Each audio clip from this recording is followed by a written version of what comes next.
He was a global icon who beat cancer to win cycling's hardest race 7 times in a row, until anti-doping investigators proved it was all built on a massive lie. Welcome to This Explainer. Today, we're going to methodically reconstruct the findings of the 2012 USADA reasoned decision against Lance Armstrong. It's a dramatic, strictly factual, and highly investigative look at how an entire sports empire was built on deception. Let's dive right into the dossier. The sheer scale of this accusation, it's honestly staggering. We aren't talking about a rogue athlete trying to snag a quick edge.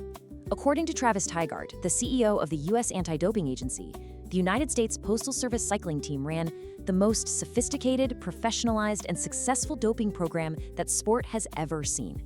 We're talking about a coordinated, multinational operation designed to groom athletes, evade detection, and enforce total, absolute secrecy. Section 1. The logistics of a doping empire. When you open up the case files, the logistical nightmare of this program is chilling. Based on sworn testimony from over a dozen witnesses, the team had a very specific cocktail of choice.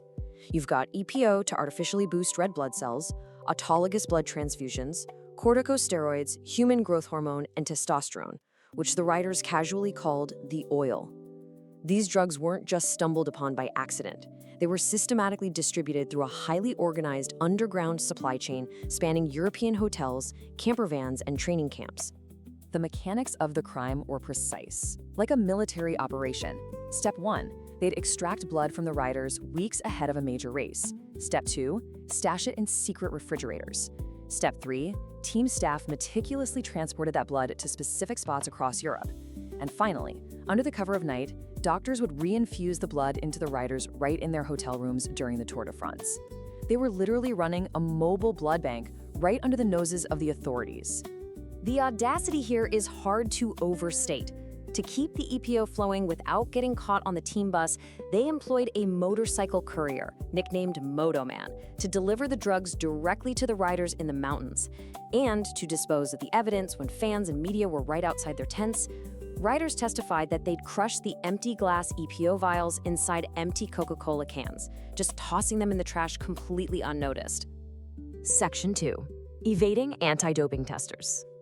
Now, possessing and transporting the drugs was only half the battle, right? They had to ensure they never failed a drug test. Take this incredibly brazen incident at the 1998 World Championships. A rider's hematocrit, the volume of red blood cells, couldn't test above 50%, or they'd be suspended. Well, when a UCI inspector arrived for a surprise blood check, team doctor Pedro Celaya literally smuggled a liter of saline solution under his raincoat.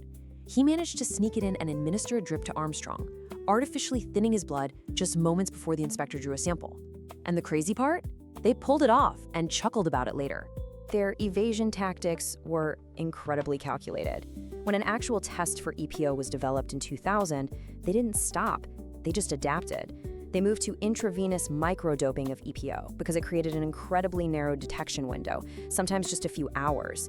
They kept using emergency saline drips to beat the centrifuge. They utilized a sublingual testosterone oil mixed with olive oil that wouldn't trigger positives.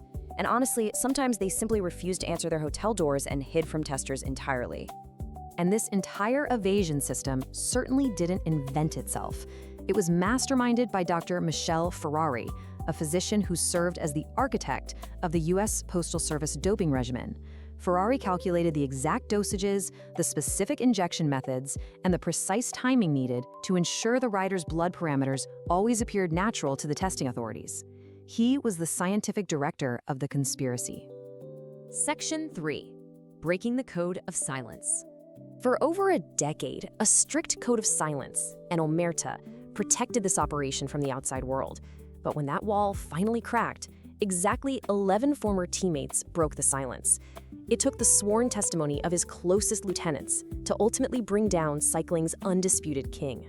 Riders like Floyd Landis, Tyler Hamilton, and perhaps most devastatingly, George Hincapie, who was Armstrong's most loyal lieutenant, provided sworn affidavits. They testified under oath under threat of perjury, detailing their firsthand knowledge of the blood bags, the secret EPO deliveries, and the internal team enforcement.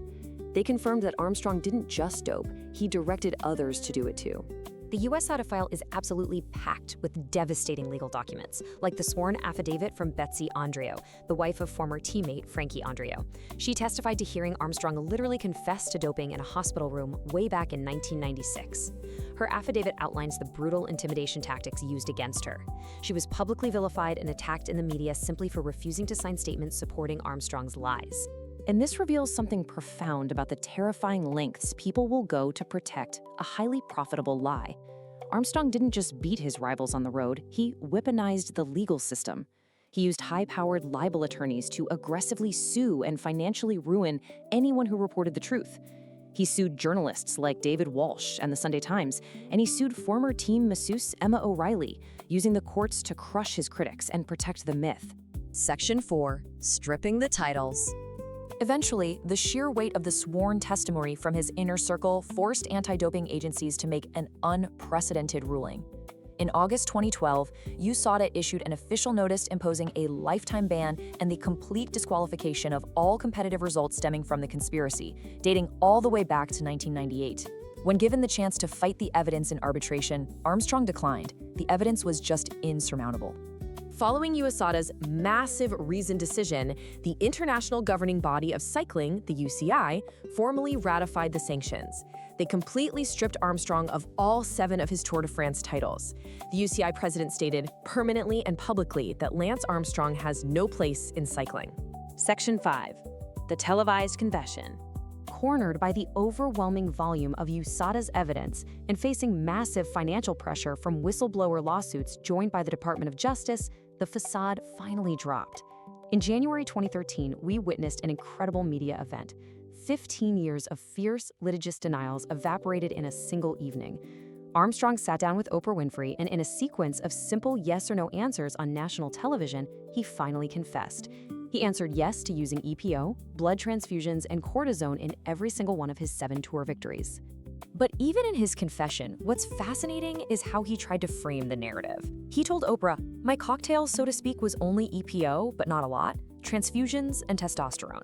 Despite admitting to doping, he actively pushed back against USADA's claim that it was the most sophisticated program ever. He attempted to paint the systemic cheating as just a simple, risk-averse necessity of the era, completely refusing to fully accept the mantle of being the operation's mob boss.